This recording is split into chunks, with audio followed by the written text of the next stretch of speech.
করলে তো কমপ্লেন করতে ভালো হয়। আপনাদের কমপ্লেন থাকলে কাট আছে, তাই না? সেই ক্ষেত্রে আপনারা সার্ভ তো আপনাদের কাছে সবসময় আছে। কোম্পানি এবং বেতন আইনগত যত বিষয় আছে আমি আপনাদের সাথে বলছি যে আপনারা আপনাদের সমস্যাগুলো নিয়ে আমাকে ব্যবহার করুন, ঠিক আছে? আমি কিন্তু আপনাদের সেই ব্যবহারের জন্যই আছি। কোনো রকম কোনো ধরনের হেজিটেশন মনে করবেন না। একজন আপনাদের মধ্যে যে কেউ আমাকে ফ্লোরের যেই কোনায় ডাকবে, আমি যেই কাজে ব্যস্ত থাকি না কেন, ইনফ্যাক্ট এমডি স্যারের সাথে যদি কোনো টাস্কে থাকে আমি ওটা ফালাই দিয়ে আপনাদের কাছে আসি। এটা আমি আপনাদেরকে বাতাচ্ছি, ঠিক আছে? আমাকে ইনশাআল্লাহ আপনারা এভাবে পাবেন। কখনো ভাববেন না যে স্যার অনেক ব্যস্ত আছে, আমি ব্যস্ত থাকি, এটা বড় কথা না। কিন্তু আপনারা কোনো সমস্যা নিয়ে যদি আমাকে কখন ডাকেন, আমার কাছে তখন সেইটা হচ্ছে বড় প্রায়োরিটি একটু থাকে। বিভিন্ন সময় বিভিন্ন জনে আমাকে ডাকছে এবং সেটা প্রমাণ আছে।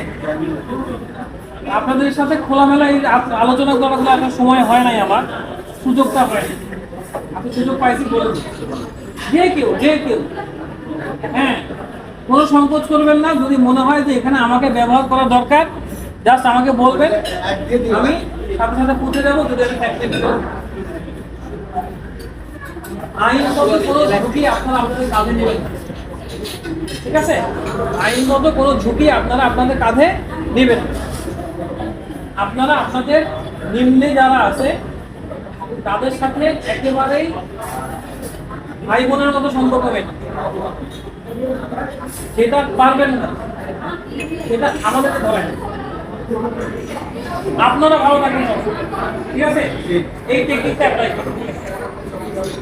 আমার ওয়েলফেয়ার আছে, আমার এইচআর অফিসার আছে, যত খারাপই হোক, যত ঝামেলা হোক, মারামারি কাটাকাটি যা করার আমরা করি, ঠিক আছে? ওইটা আমাদের দায়িত্ব।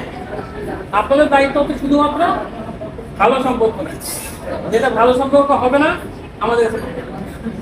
কিন্তু কোনো আইনগত ঝুঁকি আপনারা নিয়ে নেবেন, কারণ আপনাদেরকে আমার সবসময় প্রোটেকশন দিয়ে সেভ করে রাখতে হবে।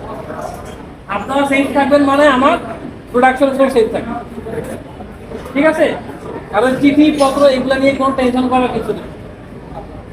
ওগুলা বাক্স থেকে অ্যাসেম্বলি ডিপার্টমেন্টে যায়, ওরা এসে আমার কাছে আসে, বাকিগুলো আমি সবকে সিস্টেম করে ফেলি, ঠিক আছে? তবে এইটার জন্য এই না যে আপনারা আসলে যে কোনো কিছু করতে পারেন।